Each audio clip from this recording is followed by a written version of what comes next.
As you get ready for the ICC Men's T20 World Cup Down Under, we at News 9 Sports get you up to speed with all that you need to know about this tournament. ICC T20 World Cup has given us some memorable moments like India winning the inaugural World Cup in 2007.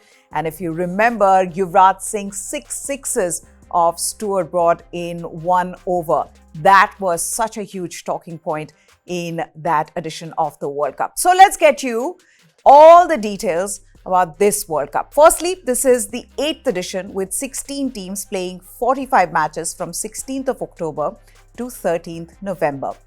The matches will be played in 7 different cities in Australia. The first round of the tournament is the qualifiers, where 8 teams will compete to qualify for the Super 12 stage.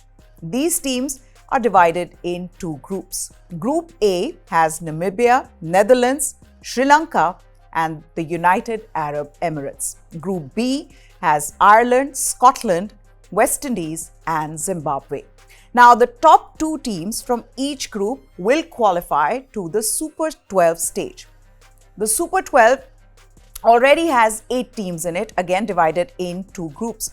The 4 top teams from the first round, they will be added to these 2 groups. Now, what are the groups like in the Super 12 stage? Group 1 consists of Afghanistan, Australia, England, New Zealand, the winner from Group A, and the runners-up from Group B. Group 2, that consists of Bangladesh, India, Pakistan, South Africa, the winner of Group B, and the runner-up of Group A. The Super 12 stage will see each group playing a round robin within the top 2 teams from these 2 groups will qualify for the knockout stages. So the group will be playing a round robin with the top 2 teams from that group qualifying. Let's tell you this again. The Super 12 stage will see each group playing a round robin with the top 2 teams from the groups qualifying for the knockout stage of the tournament. The knockout stage consists of 2 semi-finals and the final to be played at the MCG in Melbourne. Now, what are the venues in Australia for the World Cup?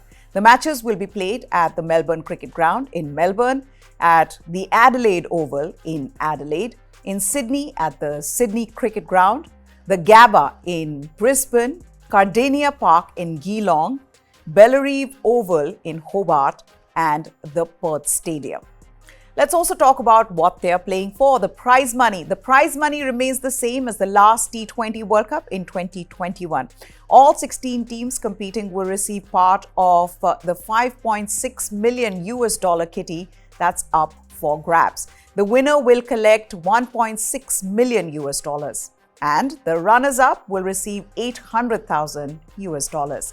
The losing semi-finalists, they will be receiving $400,000. Let's move on then to the key dates that you need to mark in your calendars.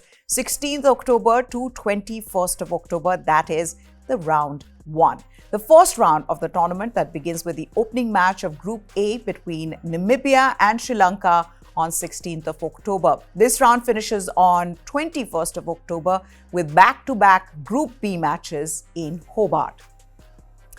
22nd of October to 8th of November. That's your Super 12s. The Super 12 stage of the tournament begins on October 22nd with 2 matches scheduled that day. Hosts Australia play New Zealand at the Sydney Cricket Ground and Afghanistan take on England in Perth. Then let's move on to the semi-finals that will be played on the 9th and the 10th of November. The top 2 teams from each group in the Super 12 stage will qualify for the semi-finals. The first semi-final will be played at the SCG on 9th of November and the second semi-final will be played at the Adelaide Oval on the 10th of October. Then it's time for the big final on October 13th. The final of the tournament will be played on 13th of October at the iconic Melbourne Cricket Ground. Let's also tell you about the point system for the first round and Super 12s. A win will get you 2 points. A loss, no points. In case of a tie or match being abandoned, you get 1 point. Also, the knockout stages have reserve days for both the semi-finals and the final. No other matches have reserve days. Now comes the most important part for all the Indian cricket fans. India's schedule for the World Cup. India will play 2 warm-up matches. First will be played against Australia on the 17th of October. That's at 9:30 in the morning in Brisbane. Second will be played on the 19th of October at 1:30 p.m. India time in Brisbane again. Now let's talk about the Super 12 stage, the big match, India versus Pakistan. That'll be played on the 23rd of October at 1:30 Indian Standard Time in Melbourne at the MCG. Then the second game India plays in the Super 12 stage is versus the runner-up from Group A. That's on 27th of October, 12:30 Indian Standard Time. This will be played in Sydney. Then India versus South Africa on 30th of October, which is at 16:30 hours in Perth. India versus Bangladesh again at 1:30 in Adelaide, which is going to be played on the 2nd of November. Then India versus the winner of Group B, that's on 6th of November at 1:30 again, 1:30 p.m. That's Indian time in Melbourne. Now, those are the matches that India play. And of course, if they go on to the knockout stage, which we're all hoping they will, then they will either be playing on the 9th or the 10th of November, and hopefully then the final on the 13th of November. Now, where to watch the T20 World Cup? The World Cup will be televised and live streamed across continents with the Star Network, Sky Sports, Fox Sports, ESPN, PTV, and Times Internet among the major broadcasters. The Star Network will have television rights in India, Nepal, Bhutan, Sri Lanka, and the Maldives, while Hotstar and Disney Plus will also stream the games in India. That's it on this special. Goodbye. Thanks for watching.